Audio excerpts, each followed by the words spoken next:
preparing to live stream. Oh, Chris just arrived. I'll Oh, nice. let him in as well.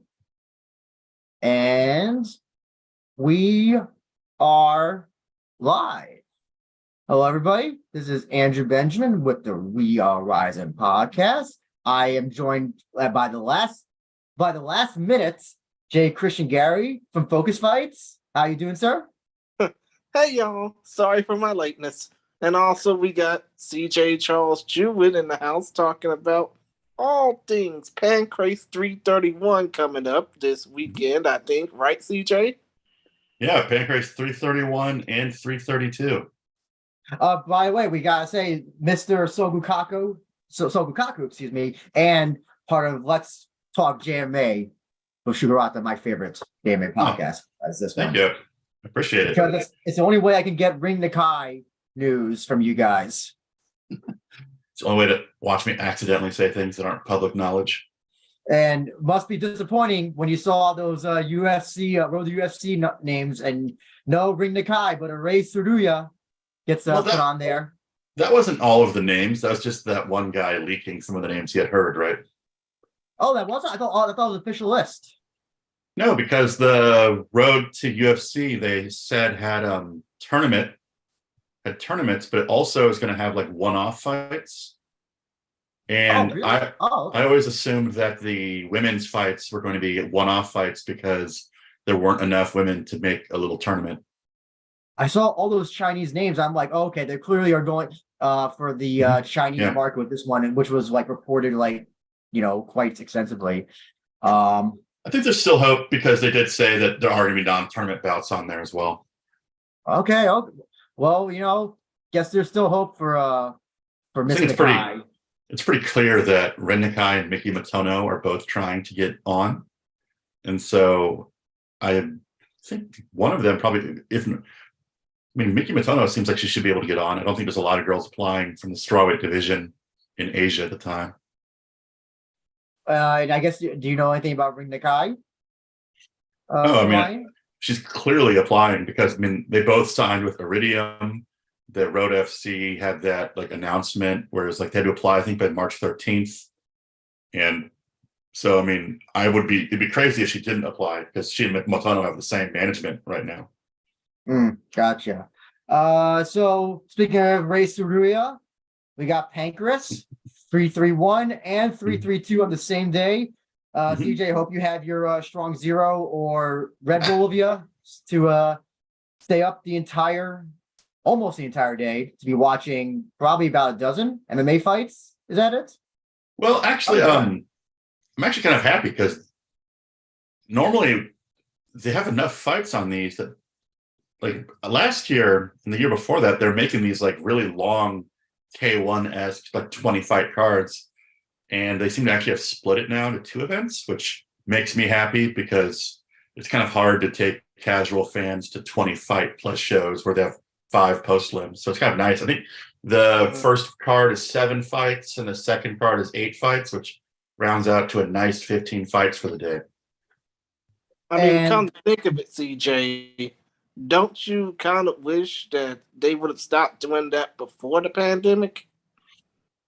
Yeah, but I think there was this thing where they had a bunch of fighters under contract and they felt the need to keep them busy.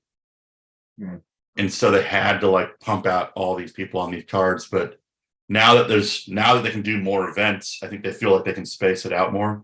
I'm gonna tell you what, last week I went to K1 with Babalu Jack. And at about the 23rd fight, my will started to break after 9 hours.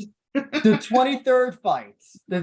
So you're by saying that means imagine if you just told the casual person, the 23rd fight, they would think that you're insane.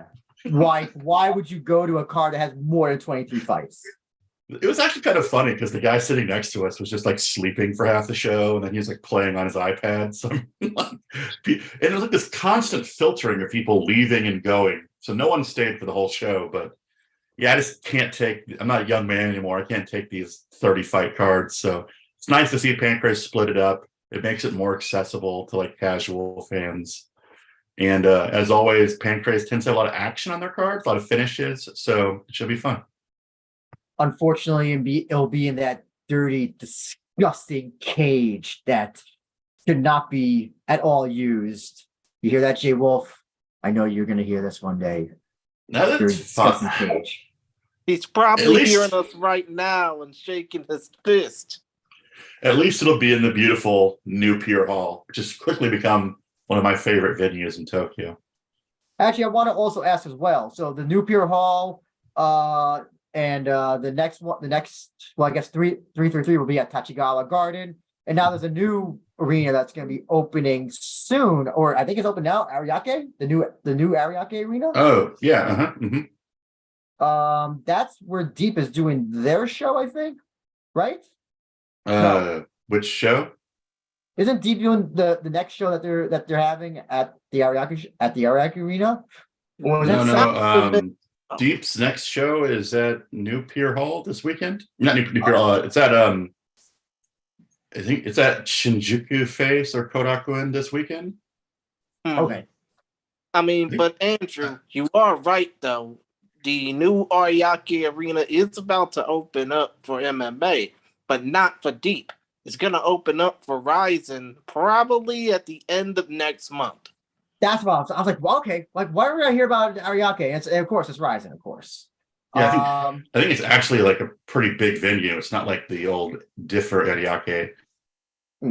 So CJ, talk about what you know about. Well, let's start with 331. I mean, probably the match that's going to be most notable for all of us will be Hirotaka Nakata's main event. I think it's main event, right? I think officially. Yeah, it is. Nakata versus Miyake is the main event on 331.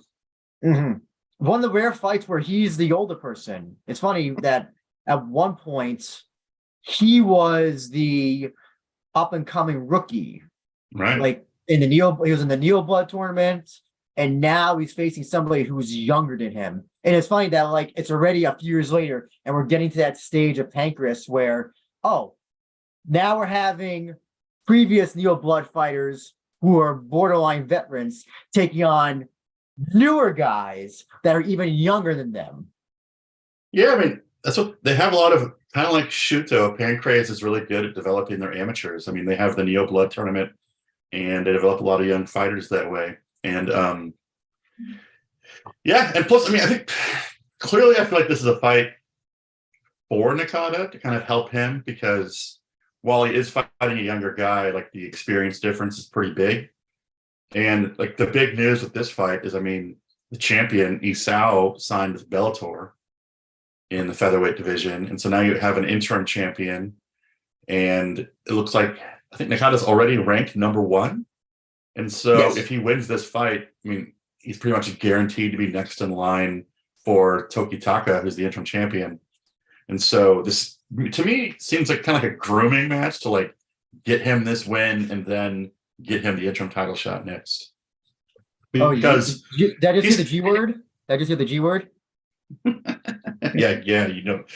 But I mean, clearly it's like he's already fought in Rising a couple times, so it's already some guy that Pancrase is wanting to promote. And so I think they're looking for him to be potentially a new face for the division. So, and this Kisa Miyake, I don't know if you had any time to research him.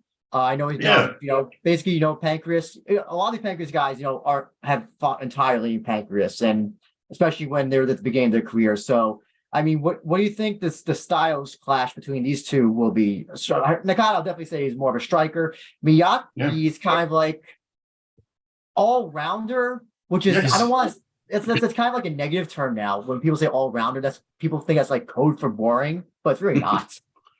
Yeah, I mean, Miyake seems like he's more balanced as a fighter, if that makes sense. Like he's able to TKO people as well, but he also has a couple submissions to his record where Nakata, all of his finishes come by knockout. And so there's that difference. But I mean, if MMA math is a thing, and it's always fun to play with, Miyake lost to Tamura a couple fights ago, and Nakata knocked Tamura out. And so we have that going. It's like the only real common opponent I have, they think. And I think Nakata's record is weird, right? He's what, 5-4, but the losses all come to really good guys. I mean, he lost to Ashida and Horie, which isn't embarrassing at all. So I think Nakata's on the cusp of getting to the next level. And this is the fight to see kind of, it's number 1 versus number 8 in the division. So it kind of feels like they're setting him up for the title fight. That's very, it's very much Bellator-esque booking there, Mike. Yeah, exactly. Yeah, Pancrase, I mean, they deliver a lot of exciting fights. Like, sometimes it's kind of like that Scott Coker-esque booking where you're like, I don't know who this guy is, but there's probably going to be a brutal knockout or a submission if that's the case. And actually, so I know Chris. So Chris, we talked to Nakata. This is, he seems to be very confident going in. Well, of course he does. I mean, he's always confident when he's talking to us. Mm-hmm. So it's funny that like I've noticed. So I went back to look at some of his fights, and I've noticed that the fights that he loses are the fights where his face gets like destroyed. So it's like the more punishment he takes, the more likely he'll lose a fight. I know that's a weird thing to say. It's kind of like it's like an obvious statement. It's like the more damage he takes, the more likely he is to lose. But it's like it's almost, there's some people who kind of, what is it? They thrive under that like pressure. Yes, like Justin Gaethje thrives under that stuff. If you saw the fight with Rafael Fiziev. This last weekend, like he clearly, like if he knows that he's going to be facing somebody who's going to punch his face, that almost seems to enhance him and make him stronger. I'm trying to think of who else had something like that. Maybe like Liddell near the beginning of his career before he lost his chin. A few other fighters, but I don't know. It seems that the more progressive damage that he takes, it's almost, I don't want to say he gives up, but it makes it harder for him. While I haven't really seen, I didn't see this. I don't know if I saw this fight that Tamara and Kisa had, but I'd be curious to watch that and see what made how Kisa lost that fight. Like what made him lose it? Like was it the striking? Was it Tamara's grappling? I'd be very curious to really know how that fight transpired. Yeah, because Issei is kind of an interesting guy now, where most people have figured out how to fight him. It's like Issei comes forward, incredibly aggressive, looking for the knockout, and you just have to kind of rope a dope and wait for him to tire himself out, and then you try to finish him. So kind of interesting, but yeah. Oh, but I was thinking of an example of when you were talking about the fighters that get hurt doing better. At the K1 show last week, Suzuki, that guy is just nuts. When he got dropped, he just spent the rest of the fight coming straight at his opponent. So. He had the same thing. He did the same thing in a fight he had at Rise, where he got knocked down by his. Oh, I forgot about that. I'm trying to remember that fight, but that was like one of the best, like just first rounds.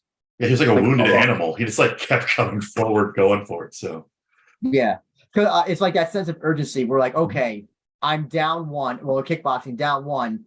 I have to really turn it up. Especially like in MMA or kickboxing, where it's like 3-round fights. If you get downed, I mean, it's presumably a 10-8. And so unless you do something big, the best you can hope for is a draw if you win the rest of the rounds. And Pancrase, it is worth noting, Pancrase is not like Rizin. They do the unified scoring. So, and it's open scoring too. So Pancrase announces the winners of the rounds after each round. Well, so what do you think? I actually want to just quickly ask about that. Do you think which rules do you think? Like, I don't know if you've been to many gyms. You've seen fighters train, CJ. You've been to the esteemed Pravija gym. Yeah. You've been to a Keitaro's gym. You've been to like what are whenever you see these fighters do rounds or do simulate rounds? What are they? Do you see them do kind of unified rules, or they do the Rizin rules? How do they prepare usually? That's a good question. If you happen to know. I would say most of the time they kind of default, because historically elbows were not allowed in Japanese MMA. And so you don't really see fighters training those unless they're specifically going to a promotion that allows elbows. And I think they don't really do a lot of, unless you're like Ohara, who must soccer kick all the time. You really don't see them doing that stuff just because it'd be dangerous to do with your sparring partner. I think they kind of do it in special training where a guy gets on the ground and kind of holds a mitt for them to kick for soccer kicks and things and stops. They don't really do it in sparring just because of the potential for a bad injury. But yeah, you tend to just see, plus I don't really see, whenever I go, I don't see a lot of like heavy sparring. You see like, it's more like kind of like flowing, where you kind of get the submission, they tap, keep rolling kind of stuff. Come to think of it, that's kind of weird to me because you're saying that that in Japan they've had promotions where historically elbows didn't matter. Well, actually, elbows weren't allowed. But it's kind of crazy to me that we all loved Pride Fighting Championships because they allowed soccer kicks and knees to the head of a grounded opponent. But no, it's weird. Well, it all comes down to the fact that they don't like cuts because they saw cuts as kind of like a way that fights ended too easily, and they kind of saw elbows as a way of doing that. Plus, I mean, the way the hospitals work in Japan, I'm sure you all remember when Stefan Struve broke his jaw. It was like the hospital was closed. So it was I'll never forget when you talked about that with Shu. I was like, wait, what? Like hospitals actually close on weekends? That was like one of the most fascinating things I learned because that's like, it's baffling. Like imagine Chris, you imagine getting sick and you go to your local hospital. It's like, oh no, it's the weekend, we're closed. Oh, like, you know what? That could also make sense to a woman trying to have a baby on a Saturday or Sunday. Oh no, you're gonna have to home birth that shit. Exactly. Oh, that's a good point. I didn't even think about that. So that's something else. I mean, there are hospitals that are open on the weekend, but you got to like combine in the time factor because MMA shows they end usually at nighttime. Sure, like, also like Tokyo is it's fine, but like I don't know. One of these shows happens. I don't know. Plus, I've always thought that there's always exceptions, but I've always thought that Japanese MMA tried to eliminate blood from the fights. If you remember, like a couple of years ago, as soon as like someone started bleeding heavy, they used to stop the fights, like TKOs, especially in the women's MMA bouts. Oh, don't remind us about the Smack Girl rules. Don't forget. Also, remember, Rizin didn't allow. They weren't doing the Vaseline. The Vaseline. Remember, and E. McCall was very vocal about that, and he was like, "That's the reason why I lost that fight because my face was raped across, shredded on the ropes." Yeah.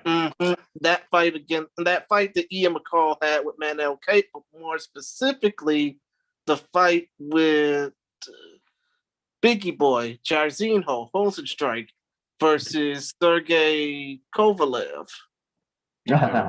Ian McCall is just cursed to have like disastrous outcomes happen no matter what happened. I don't think it would have made a big difference. CJ, I'm going to let you know that Code May Day says, you with the juice box look like Tito Ortiz at the Chaelstone and Fight Presser. Wow. Yeah, I'm going to start managing Cyborg, have her do some public weigh-ins, fully clothed. So, One of our favorites, Rizin Will Die, says American healthcare system greater than Japanese healthcare. Only you could answer that, CJ, since you know about both. So I can't. Well, I can't. I've never been in a Japanese hospital. Quality might not be as good, but it's much cheaper. Okay, gotcha. And then Anna, Chris, CJ, our very good friend Anna, says, thank you always for the enjoyable program. Nice. Thank you, Anna, for always tuning in. Yeah, thank you. Support. Anna Dice. Keep up the good kickboxing. Yes, that too. Please. Looking forward to your next amateur fights. And then hopefully eventually pro. So so let's talk about, we talked about I brought up Team Pravaja before. CJ Durrani, one of your favorites, formerly Kazuki. Also Durrani with the OnlyFans, I think he has, right? Doesn't he have an OnlyFans account? Don't act like you don't know. Okay, I'll try not to. But he's back and facing somebody who I don't know really anything about. So you went to Team Pravaja. Tell us about what you saw them getting ready for their next upcoming big fights at Pancrase. Well, yeah, I think all of them have fights booked. He's fighting this weekend, and Nodi and Karen both have fights at 333. I think they both have title fights. Karen's defending her title, and Nori's fighting for the title. But outside of that, Durrani's back. He's coming off of a loss. Two losses, actually. Yeah, 2 losses. Don't let that change the fact. Mm. I think last year he had that insane sidekick where he broke the guy's jaw, then choked the guy out with a rear naked choke. Was it the sweet chin music he gave him? The guy. It was exactly the sweet chin music, and I've never seen that before in an MMA fight. So it was awesome. So Durrani's awesome, and kind of a crazy guy. They have that. They'll say it's like the Indian royal mixed martial arts style, but Guy Delamo said it perfectly when it's just Taekwondo. So they have like Taekwondo-esque kicks with some grappling. And I think Durrani actually recently, last year, he went and trained in Thailand for a bit at Tiger Muay Thai. So it'd be good to see if he got any improvements on his game. And his opponent, I don't know the most about him, but I mean, 3 wins, 3 knockouts. So the guy goes for the finish. And if he wins, it's going to be a knockout. So I kind of expect this to kind of be a low-key barn burner because his opponent's record's any indication. He's going for the knockout. And Durrani's going to be going for some crazy kicks as the guy's coming in. So it's a nice little recipe we have going there. Just briefly, that's interesting you brought up that he trained in Thailand. We saw there's a lot of these Japanese fighters are now really, they're branching out, like more so than ever before. Kuramoto trained with Cejudo. Yeah. A whole bunch more. What was it? Yoko Higashi trained in California for upcoming PFL stuff. So Yeah. Itsuki training in New York. So Kuramoto had to. His wife was just kept criticizing him until he went and trained. That's still the funniest landmark video is when he beat Full Swing, and when he was coming out of the ring, and she was just like, "That wasn't a very good victory, was it?" I was like, the dagger to the back." Why do you think now more than ever we're seeing they're now a lot of them are going internationally? I feel like this has not been a big thing previously, especially before the pandemic. Dude, I think I can. I'm sorry, CJ, but I think I can answer that. The reason why they want to go internationally is because they want to branch out and expand their skill sets. But most importantly, because they want to try and get some type of experience under their belts to say, hey, I know what it's like to train overseas. I know what it's like to train outside of Japan. And I know what it's like to get some experience with people who may not understand me, but actually respect the sport the same way that I do. Does that okay? I can believe that. Has any of the fighters told you anything, like personally, CJ, why they did it? Well, I think there's a bunch of reasons. I think there's the reason that Mikuru and Tai went and trained in the US and did it on their YouTube channel, and that got a lot of attention. I think there's the fact that it's hard to deny that Japanese training system's kind of outdated, and that fighters are now branching out to go experience and see what the new training is like. Then there's shows like Abima, which has been sending fighters abroad. I mean, they sent Itsuki abroad. They sent Miki Matono abroad. And Miki Matono, because of that experience, now wants to fight in the UFC. So it's having a big impact. I mean, Itsuki went abroad for just like a couple of weeks with the program. And then after the program was over, she moved to New York and signed a year-long lease. So, I mean, fighters are obviously liking what they're seeing. They're coming back and telling people about it. And I think Chihiro Sawada just left yesterday to go train at Team Oyama ahead of her Combat Global fight in May. And so, I mean, it's just going to keep happening. More and more fighters are going to keep going abroad. I mean, Takeda was training in Hawaii ahead of his fight, and he looked great in his last one. Despite a loss, he and Kim had the best performances probably of the rising fighters on the Rising versus Bellator card. Plus, historically, there's always the fighters that kind of see it as a vacation. It's like, yeah, MMA is my hobby. I'm going to go train for a couple weeks at a gym, experience the US, and come back. But it seems like nowadays it's more concentrated. It's more focused. Gotcha. Cole Mayday says, the guys training overseas is a sign of money being infused into the industry. Would you agree with that, CJ? It's true because they have to pay for it and it's expensive. And it also means that they either work a job that will allow them to take the time off to do that, or they don't have a job outside of MMA. And so if you're able to go train for an extended period of time, there's probably sponsorships and support happening behind the scenes that make that possible. I see. I see. I remember when Naoki was in New York, I mean, sponsors were paying for his rent. They were paying for almost everything. So it's definitely for the fighters that I don't know if Durrani has got his stuff paid, but at least the best guys, or at least the top fighters, are getting that training because they are. It's made, if you got good sponsors, you're more or less likely going to be going overseas at some points. Right, because it's expensive. You got to pay for your living arrangements there. You got to pay to get there, and you got to be able to afford to not be working. There's a bunch of factors that go in. You could also just do what Ring Nikai did and just go in blindly and be like, I have to take an Uber somewhere. Yeah. That's kind of like the worst example. Well, maybe not. Maybe Kai and Mika are just hanging out on the beach in Hawaii and saying he's training.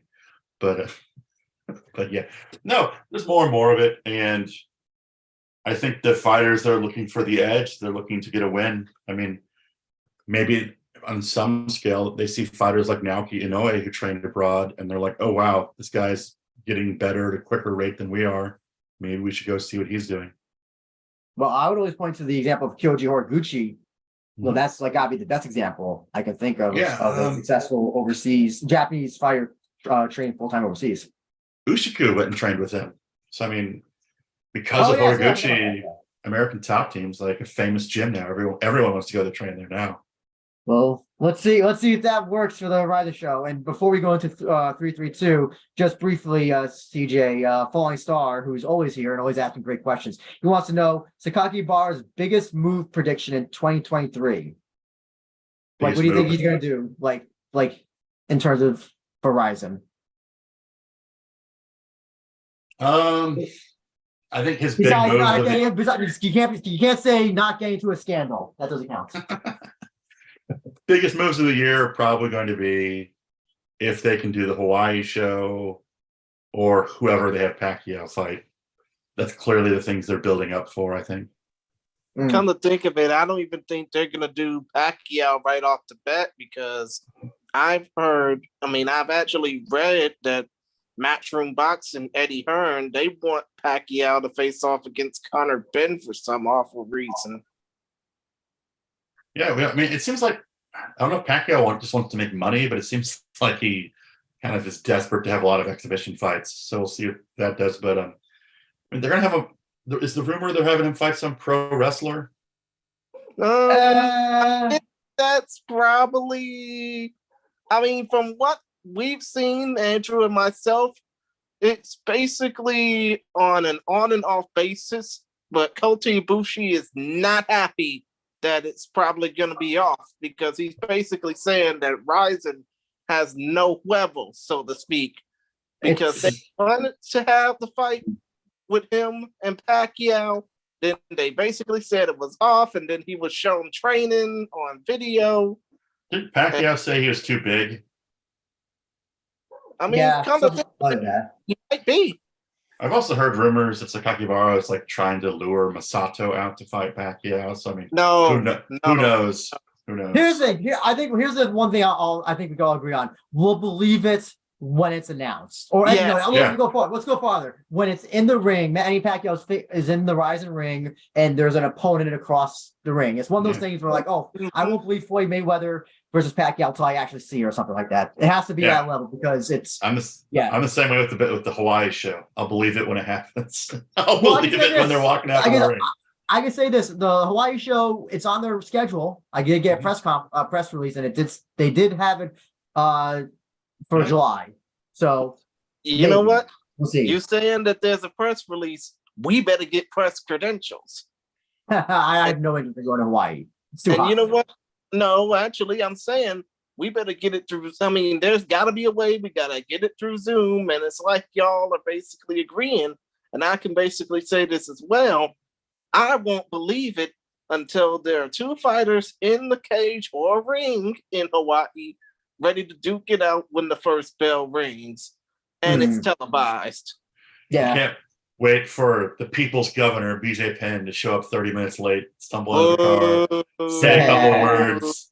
That was like the weirdest press conference. Like, why are they waiting for BJ Penn? No, it was a best press conference. What are you talking about? It was hilarious. And then the people on the beach have no idea what's going on. They're just like watching like these Japanese people yell at each other. And then Floyd Mayweather comes out and it was the press conference where Hagiwara just kept making fun of Suzuki. Yes. Yeah. And Suzuki had no proper response. So CJ, so 3-3-2. Unfortunately, no. Before they 3-3-1, I will like to talk about the sole women's bout is Raika Endo versus Fumika Watanabe. I totally forgot about that. Sorry about that. Yes. What can you tell us about either or?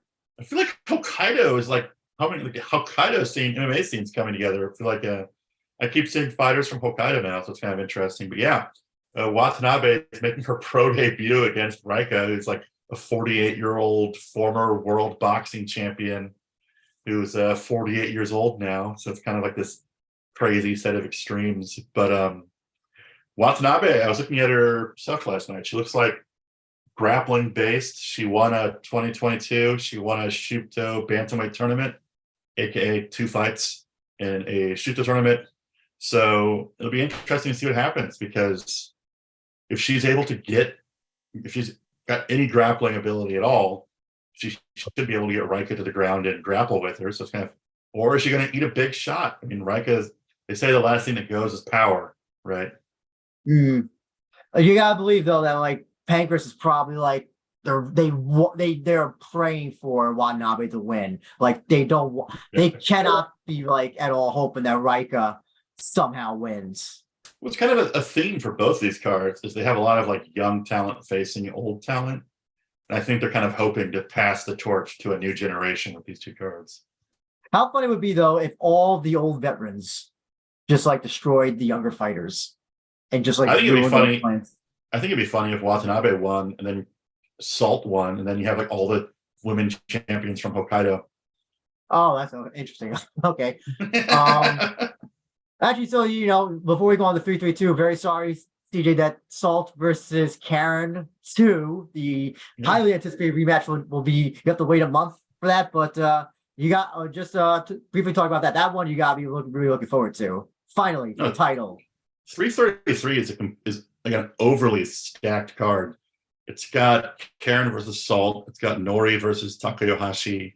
It's got the return of Kume. It's got the return of Nakajima. It's like those 4 fights alone, the fights are completely stacked. But Karen-wise, it looks like she's training at Team Pyrista now with like Kana Asakura and them.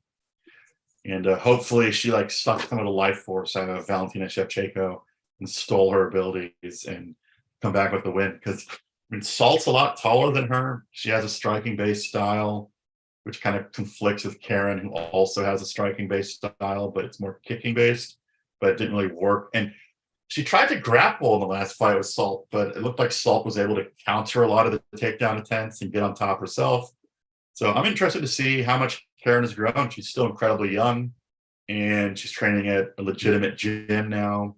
And I hope she does well, because she and Nori have a bunch of charisma. Yeah. You just say legitimate gym? How dare you call Prop Raja not a legitimate gym? Well, it wasn't a gym. It was like a legitimate room at a community center.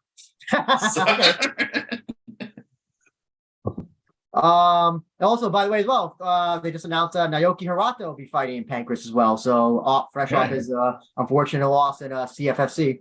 It's his brothers, for those that don't know. Yes.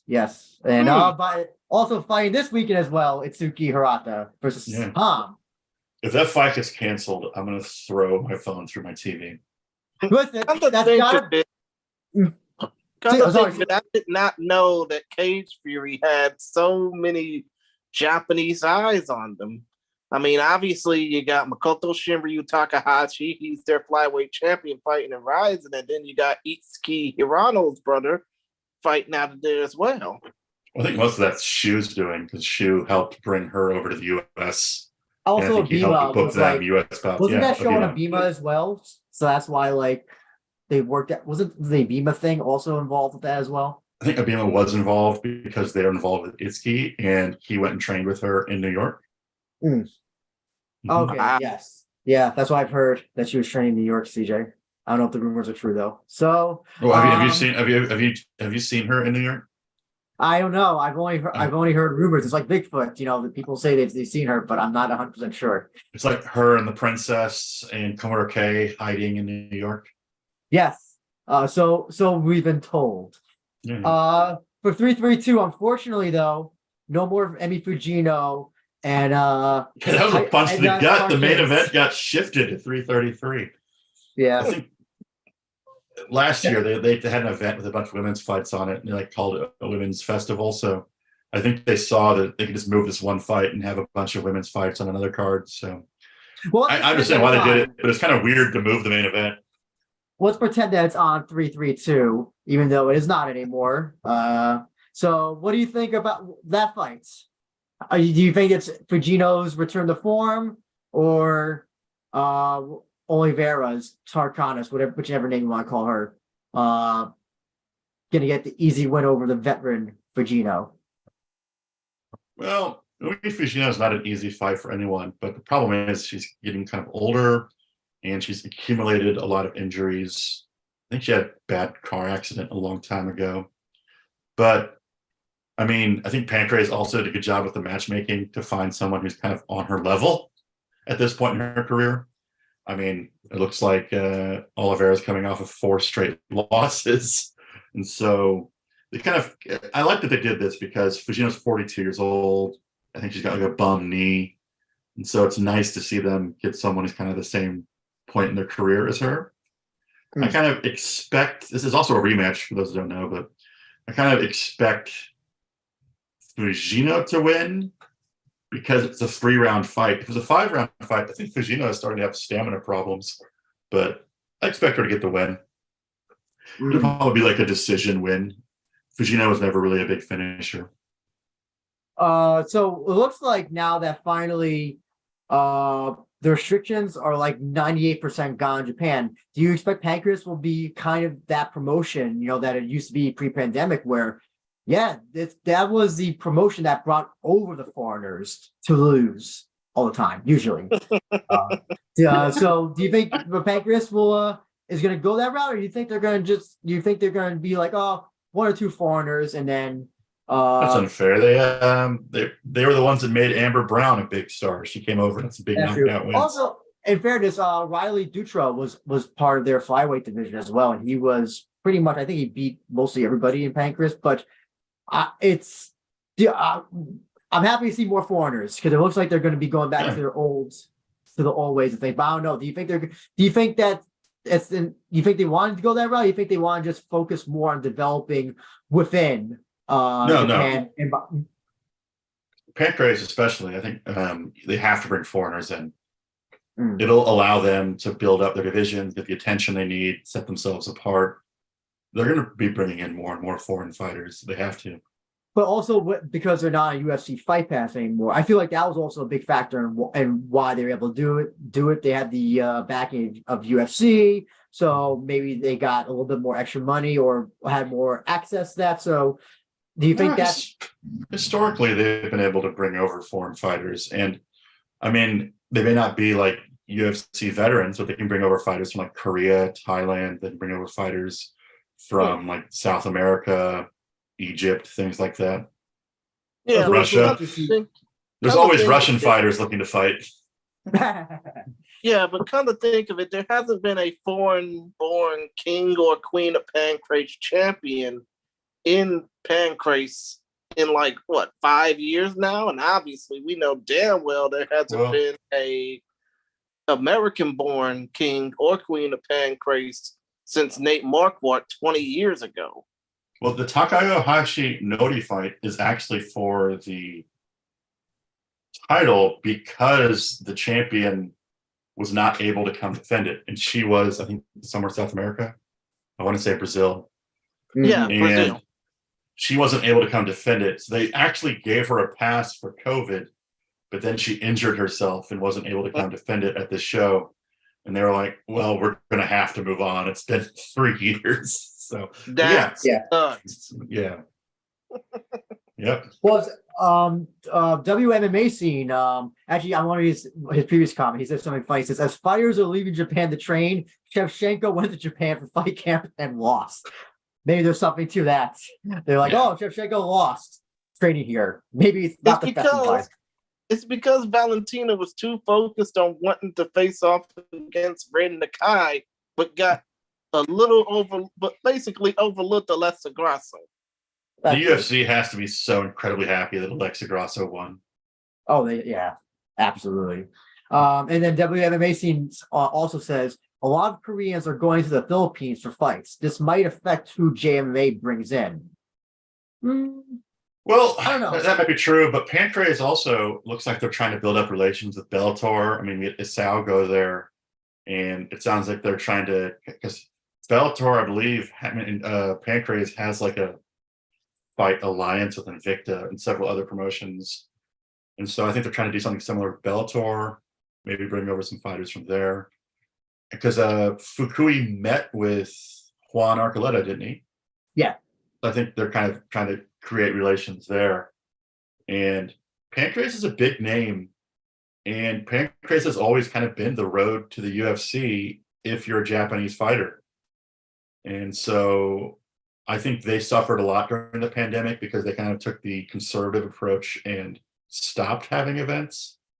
And that ended up being the wrong approach because Deep just powered through it and Deep looked stronger than ever.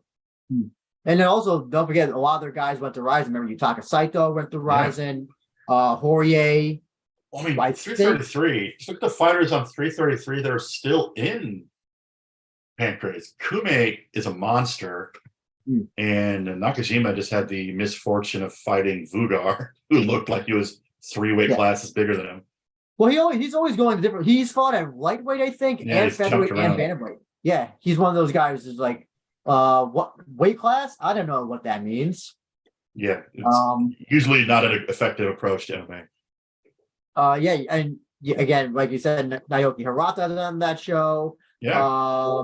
Tajima, who's actually facing Nakajima. Like you said, Carrot. Let's say they really decided to stuff that show. Yeah, 333 is a big show. Ruyamura also, who's also a Rizin vet as well. No, I'm sorry, no, he's not a Rizin vet. I'm thinking of somebody else. But who's been on every Pancrase show, I think, for quite a while.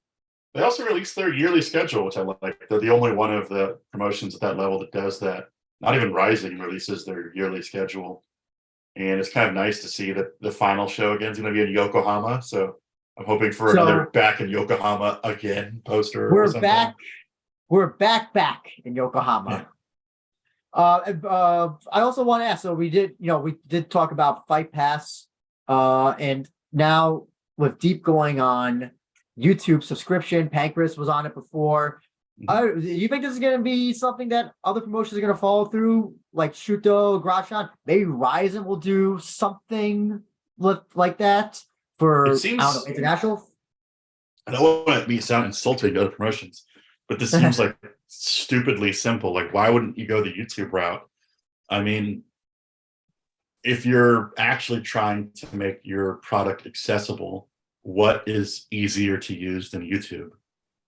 Well, why go to these weird the K1 routes, which is have it on Bima and have all VPNs blocked, so you could also do that, but you can also go on YouTube, I guess.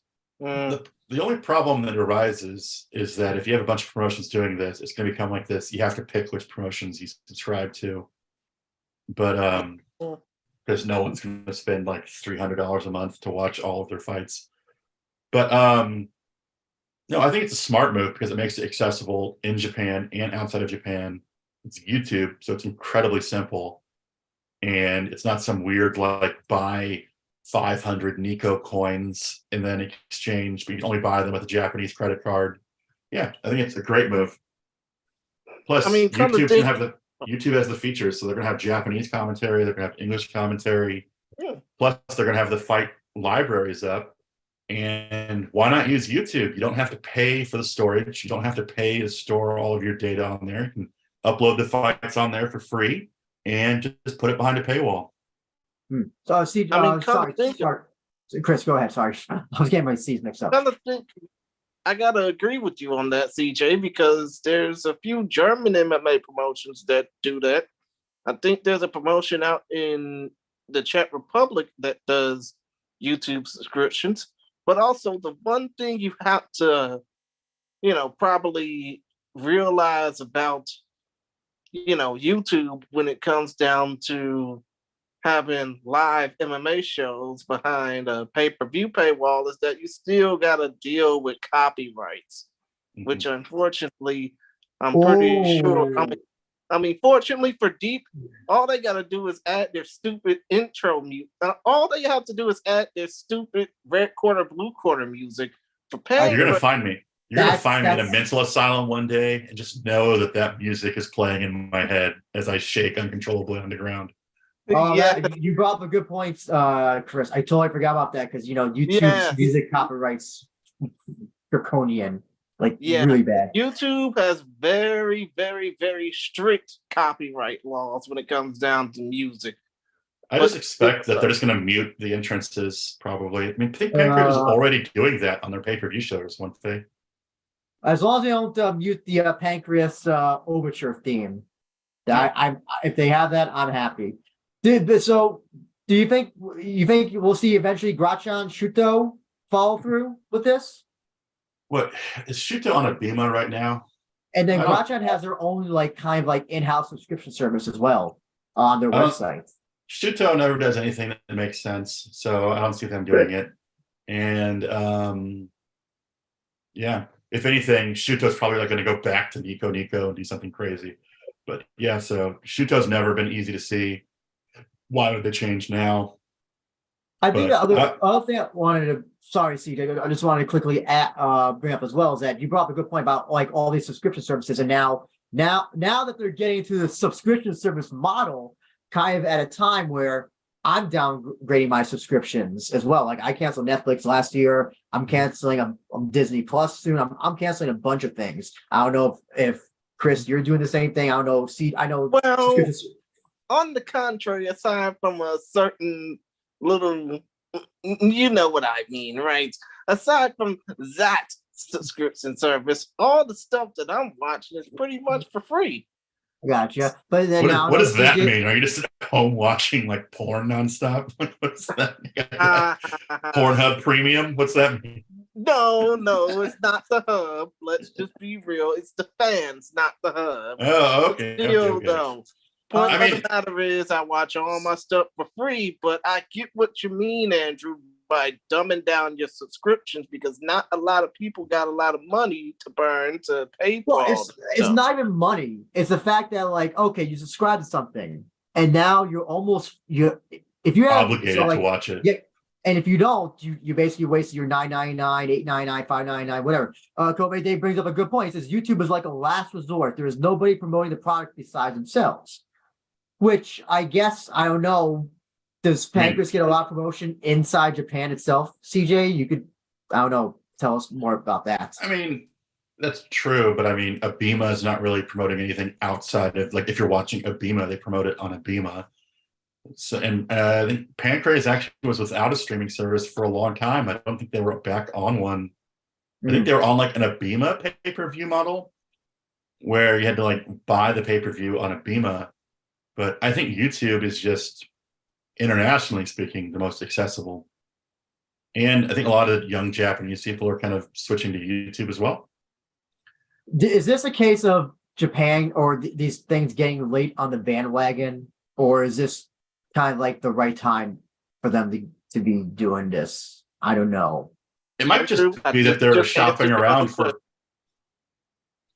It might just be an experiment that they're doing while they're shopping around, trying to find another streaming service. But I would almost be happy if Deep and Pancrase got together and just 2,000 yen a month, you get access to both. Because if you did that, they both would have a pay-per-view show at least every month, if not 2 or 3, and that would actually feel like it was a good deal. Well, remember the Rizin Stream Pass, we thought was going to be something like that. Sorry, Chris? But Andrew, I think you just answered your own question about that. I mean, CJ, you could probably attest to this too. But Japan is behind the times on just about everything that this country, the United States, and pretty much most of the world are trying to get right. But when it comes, I mean, let's just face it. Everybody thought that the future was going to come from Japan like 30 years ago. Now here we are in 2023. Everybody is pretty much locked into, all this subscription stuff. But Japan, I think Japan's pretty much behind the times on pay-per-views too, right? Well, here's the Pay-per-view is a here's fairly new model in Japan. You're right. Yeah. actually, I was also going to ask as well.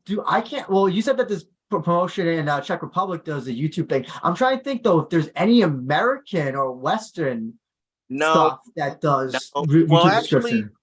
Well, it's just because no one will pay for Bellator, so I mean that's out. And Jay Wolf will pay for Bellator. What are you talking about, CJ? even Jay Wolf has to lie to his loved ones about going to Bellator shows.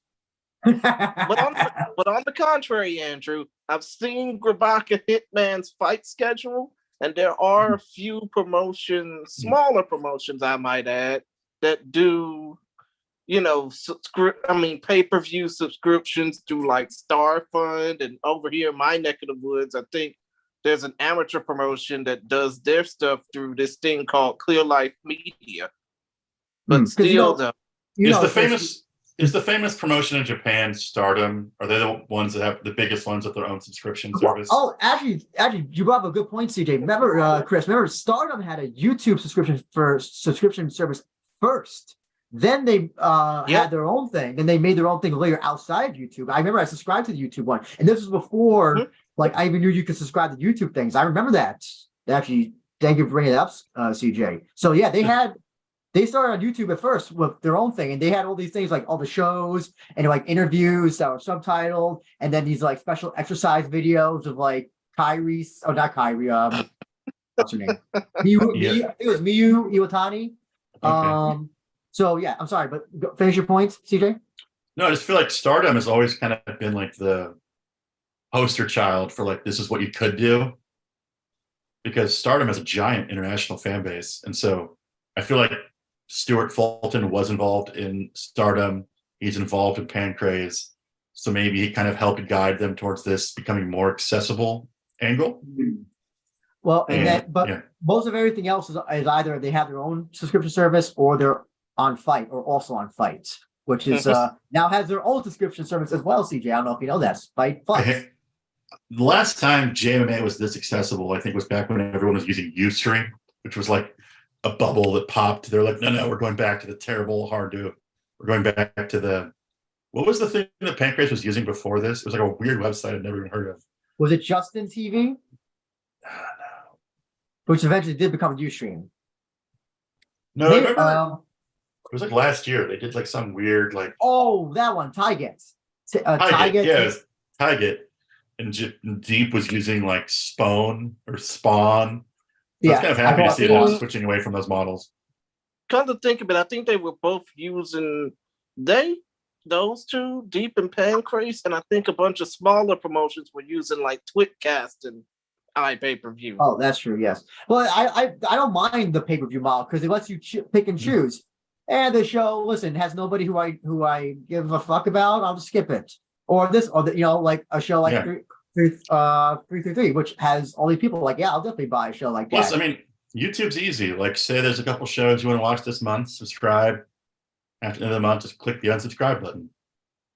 That's true, but you gotta make sure you gotta do it during a month where there's nothing. Like there's like offering nothing, like I don't know, in May where they have nothing on their schedule. So I mean, hopefully they make the use, it'll be great to have like some sort of like backstage interviews or stuff that's, in the off time, kind of like I guess their own confession series. They do good highlight videos. I'll say that. I do like their highlight videos from past shows. That's Deep also really cool. Deep. I mean, Pancrase does good interviews, and they do good VTRs too. So hopefully that stuff gets uploaded on there as well. I do like that, and they also are slowly rolling out older shows, like 2015, 2016. That I guess weren't on YouTube. They didn't upload to YouTube, and then they also have some archive stuff, but I don't think they have the entire archive because whatever's on the UFC Fight Pass, I don't think they can put on. Oh, I thought somebody was saying that it was on there. Oh, there was? Oh, I haven't checked. I Somebody thought, in the someone, in chat. the, I thought someone in the Discord was saying that those like shitty condo fights were on there. So you can go watch that. Those glorious shitty condo fights. Speaking of Stardom. Speaking of Deep, also, CJ, Deep has their flyweight finals this weekend. Are you going to the show? I cannot. Unfortunately, my wife would kill me if I spent 2 whole days away watching MMA all day because Deep is also doing 2 MMA shows this weekend. Wait, I thought they were just doing one. No, they're doing 2 shows. There's a morning show and there's an evening show. Is this the same day as Pancrase, or please tell me these are separate No, days? it's Saturday. It's Saturday. So the Deep shows, Deep Tokyo Impact first, Deep Tokyo Impact second, are both on Saturday. Oh, they're doing that shit. Is this Beautiful shit? No, so yeah, I mean, I'm always talking about the WMA fights. So, I mean, you got Moedi Suda fighting Kiryu, who's looking to rebound from that devastating knockout loss to Hime. And then you have Arisa Matsuda, who I'm incredibly high on, is also fighting as well on the morning card. So it's going to be a very, very stacked show, to say the least. I mean, plus you have Tensho coming back, your favorite Yakiniku owner. Oh, yes. Okay. I didn't know they were doing 2 shows. Okay. I thought they were just doing 1 show. No. Shinsuke Kashimura is he's on the second show. Okay. This all makes sense now. It looks like Deep seems to like split their shows pretty evenly when it comes to like names. They don't stack one over the other, especially when they're doing shows back to back. For some reason, I thought this was an Osaka card just because the number of Osaka fighters on it. I just automatically assumed that's probably the real reason I'm going, is because I was kind of surprised because I assumed that this was happening in Osaka, but no, it's actually happening in Tokyo. And so, what do you think about Moei Suda taking on Kiryu? Do you think Suda is gonna rebound on her loss to Matono? I think so. I mean, she's advancing at such a high rate, and she's so young. Whereas Kiryu is kind of older, and Kiryu is always kind of, when she was high level, she fought a little bit in one championship, but she was always more of a grinder. And Moedi Suda just has a really, really good fight IQ. She like takes the fight where she needs to win. We saw that a lot in her Aya Murakami fight. So I expect her to get the win. And I expect Arisa Matsuda to absolutely dominate because she's a monster. Who do you think Ring Nakai will, presuming she doesn't go to Road to UFC? Oh, wait. Who do you think she'll? Oh. That isn't Arisa Matsuda. That's just someone who looks like her. Let me double check. It says amateur fight. Why would she be in an amateur fight? Doesn't make any sense. Yeah, it definitely wouldn't make any sense considering her pro career. It's not her. I apologize. She's not fighting this weekend. Oh, it's just someone with similar kanji in their name. I apologize. Gotcha. That's not her. I was going to ask, who do you think Ring Nakai will be facing next off? Presuming she doesn't go to Road to UFC. She doesn't go to the UFC next. I don't expect to see her for a while because what she does is she likes to fight in these like bursts, and then she like waits for the UFC to come. And then her last fights were like a year before her previous fights. So I expect that she said she would do whatever Uriam wanted her to do. So I think they might take her to the US if she doesn't get on Road to UFC and have her fight some shows over in the US, get her the visa so that she's accessible in the US, and then kind of hope for a last minute replacement fight. You know, if Bellator is interested in a big fight in Japan in December, you know. I was saying that they should have had Rizin versus Bellator. It should have been Rin Nakai versus Watanabe, but wasn't to be. Yeah, unfortunately, it was not to be, and probably will never happen. Probably that fight is dead in the water, deader than Anderson Silva, GSP. I gotta tell you, come to think of it, y'all saying Rin Nakai versus anybody international. What about Rin Nakai versus? Oh wait, I can't really say Kat Zingano because Kat Zingano will murder her. That would also I apologize. Let me correct myself. So the reason I thought that fight was in Osaka is because Arisa Matsuda is fighting on the deep Osaka card. She is fighting, and so is Aya Murakami, who's fighting your favorite, Manhuff. Yes, beautiful. I hope Manhuff wins. Well, I'm going to answer that already. Your question, Chris, because Zingano's fighting at featherweight now. Ring Nakai is at flyweights, and also, no matter what weight class, Zingano's like 10 times bigger than Ring Nakai. It would not. She would get outclassed. Like that would if she were to ever get finished in a fight, it would definitely be that fight. Zingano finishing Ring Nakai. Also, unpopular opinion. I feel like Zingano is like a hard fighter to put. She seems like a non-committal fighter. I feel like she's always like in fights to get canceled or things like that. So oh yeah, especially going to Bellator's. Who knows what's going on with that? Falling Stars, a question for you, CJ. Personal question, he says. They say the promoter of Naoya Inoue has said the fight between Inoue versus Fulton, this is not Stuart Fulton, by the way, just to let everybody know, will be the biggest box office success in Japan history. And he's curious about the ticket prices and how excited you can see the Japanese public. How excited is the Japanese public about this fight? Interesting. So the biggest box office of any sport or of fighting sports?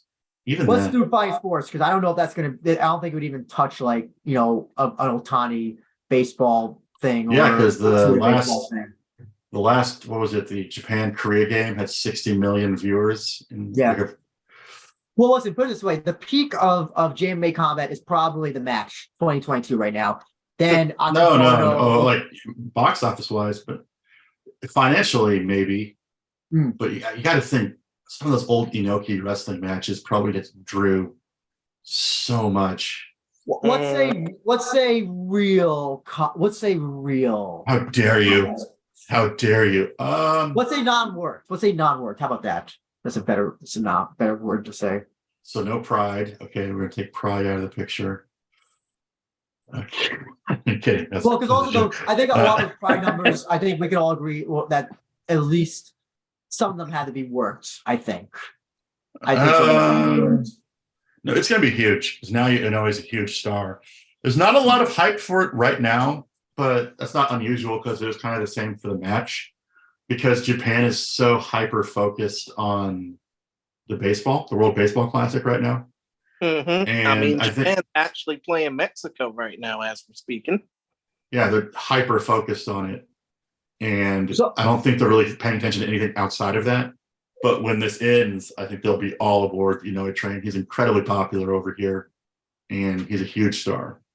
But CJ, I was told by Josh Thompson that all the promotions promote their shows on the last week that they're running. Andrew, kind of what they did for the match. All I can tell you is take Josh Thompson's word at face. Don't take Josh Thompson's word at face value, man. Let's be real. Doesn't Josh Thompson regularly appear on Brennan Schaub's podcast? Yes. Yeah. So that's all I have to know. But kind of think of it when it comes down to Fulton versus Inoue, we, the U.S. viewers, have to get up at like 5 a.m. Eastern just to watch it.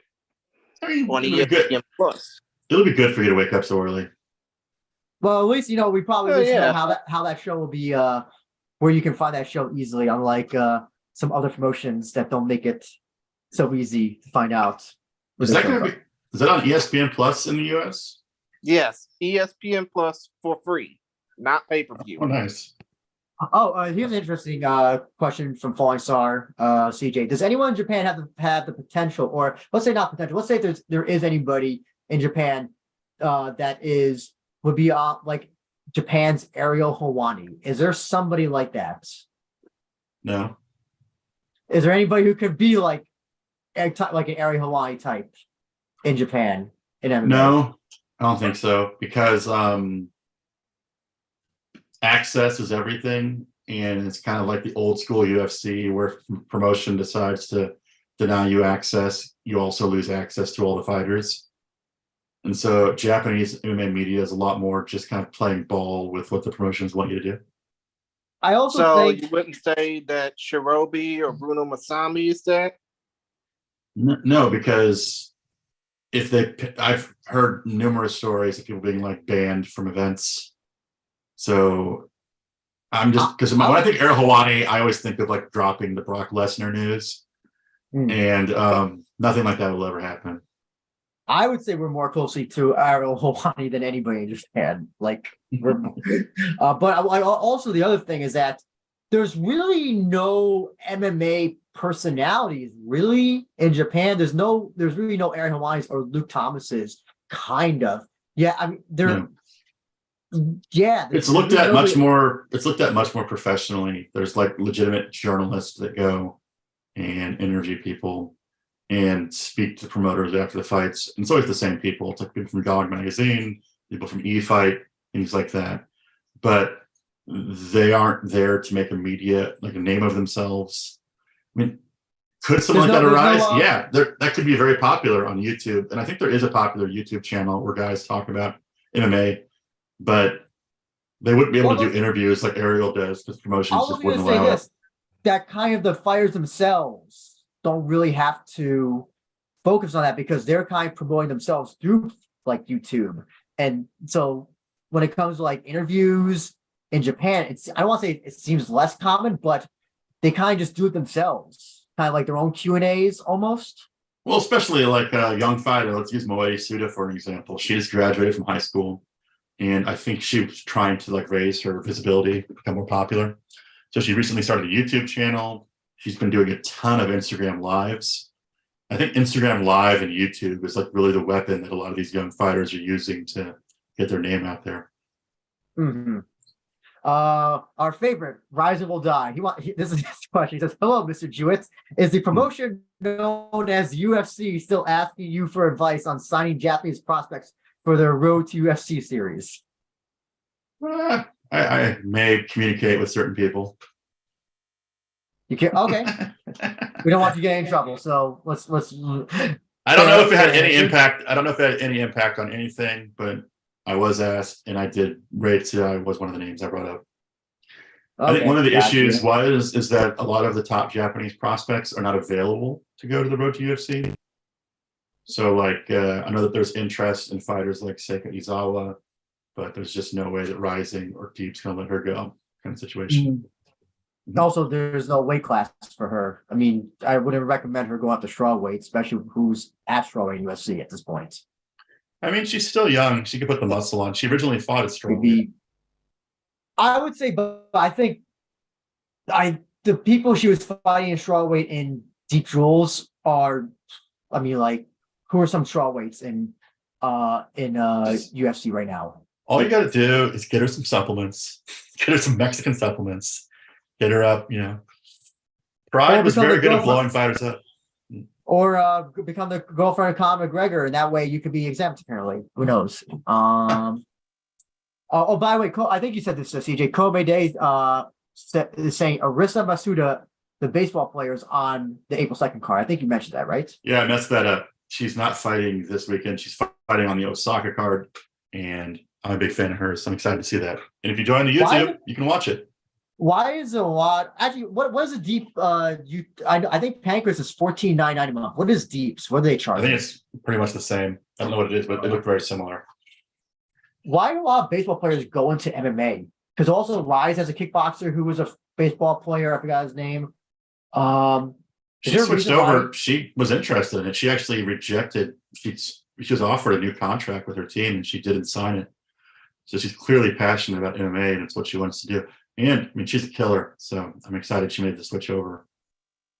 Let's just say, Andrew, the reason why baseball players want to get into MMA, notwithstanding the Jose Canseco thing from over a decade ago, is because they want to actually feel physical competition rather than just getting dinged in the back with a ball. Well, plus, Andrew, you know these Osaka fighters. They just have it. They have it in their blood. They have to fight. That's true. I mean, like, because imagine, I don't know, who's a baseball player now? I don't know any current baseball players. Shohei Ohtani. Oh no, American.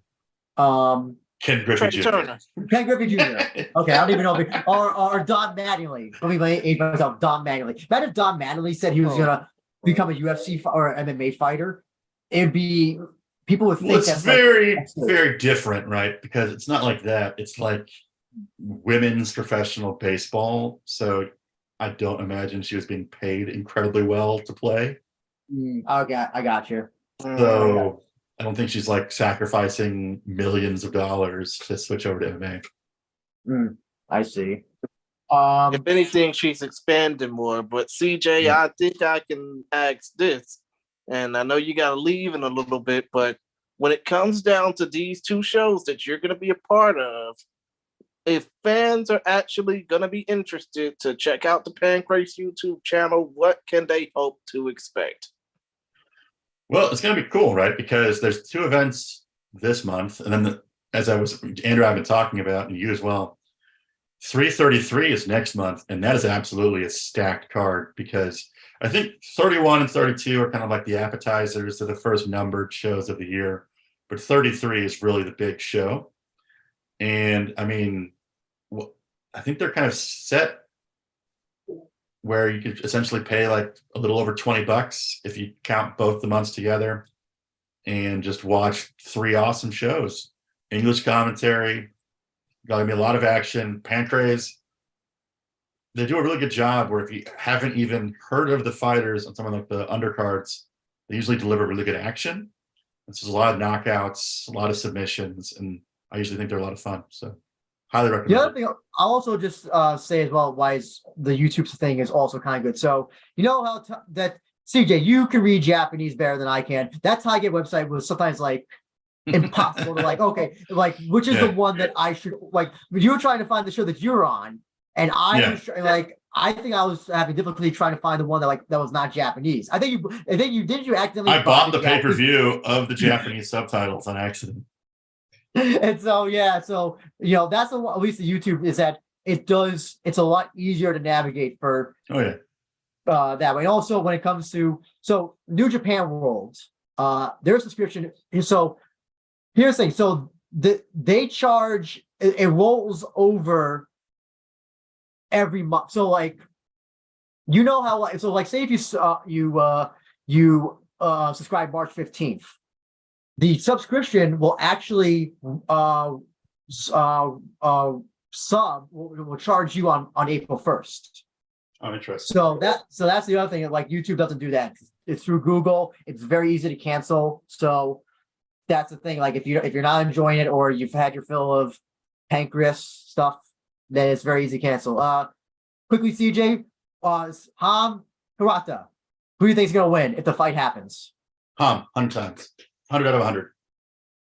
You can't even like nothing I can say can convince you Hirata has a chance. No. Interesting. Absolutely not. And not anything anything you can say about the Rizin shows coming up. Any fight that you're looking forward to? Landfill looks great. I think Landfill is going to be fun. And I hate to say it, but yeah, I'm going to go watch it. It's going to be fun.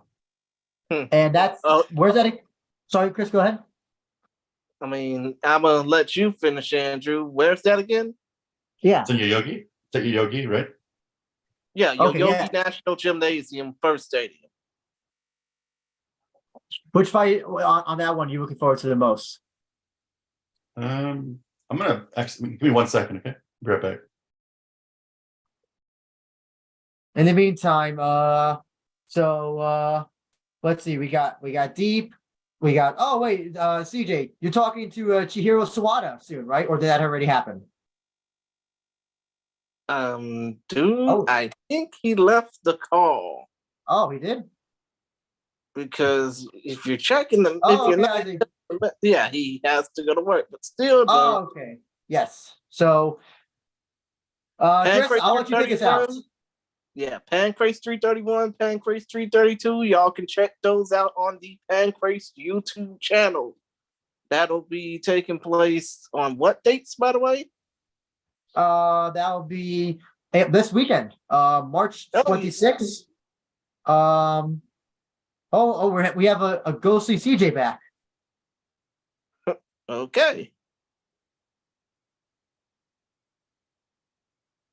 CJ, can you hear us? We want you to close this thing out. Yeah, can you hear me?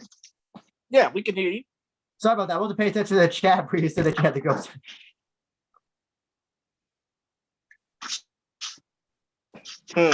No, But it's still, fine. though, Pancrase 331, 332, Bit of they a can run check that out this to a weekend on the bus. Pancrase YouTube channel. CJ, Yeah, do what yeah. you gotta do. Don't worry. Check it out. Oh,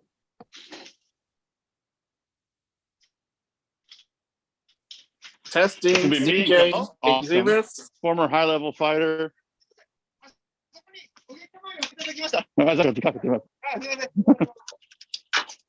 No, but it's gonna be great. I gotta go. I gotta get on a bus, but it's gonna yeah, be no problem. awesome. CJ, Nice little taste of the year. Understood, CJ. Tell us how the fans can connect to you Sorry about real this. quick.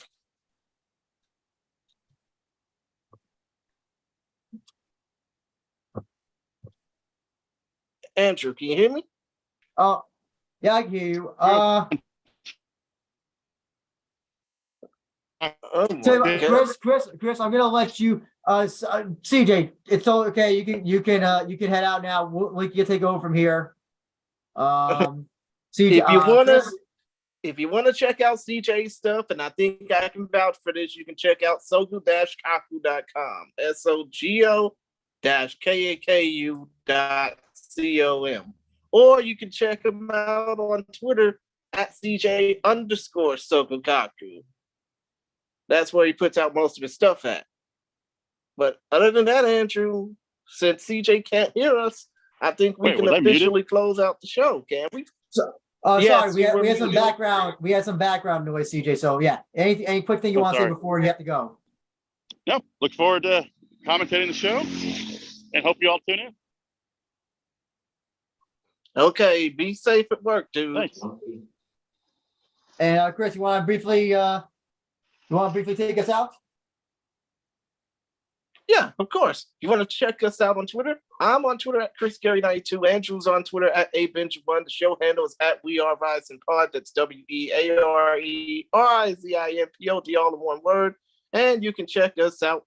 Well, check this podcast out on Stitcher, SoundCloud, Google Podcast, Apple Podcast, or wherever you get your podcast of choice. And don't forget to subscribe to this YouTube channel for more interesting and intriguing content. But other than that, Andrew, I think you already know. Well, actually, I can't really play the Lenny Hart soundbite because I'm too damn lazy to get out of my bed. But still, though, hopefully we can get a chance to talk more probably next week for this Rizin preview, because even though they might not show they might not show internationally, but we still, wouldn't you say we feel obligated to do every Rizin review and preview? Well, if it's available on Rizin Live, as presuming they haven't geo-blocked that by now, which it is available on, but will probably be like the equivalent of $40 or $50, then that might be the only way. But who knows? Rizin likes to do this shit last minute. I don't like it, but this is kind of how it goes. So who knows? Maybe they'll announce something. Maybe. Okay. Who knows?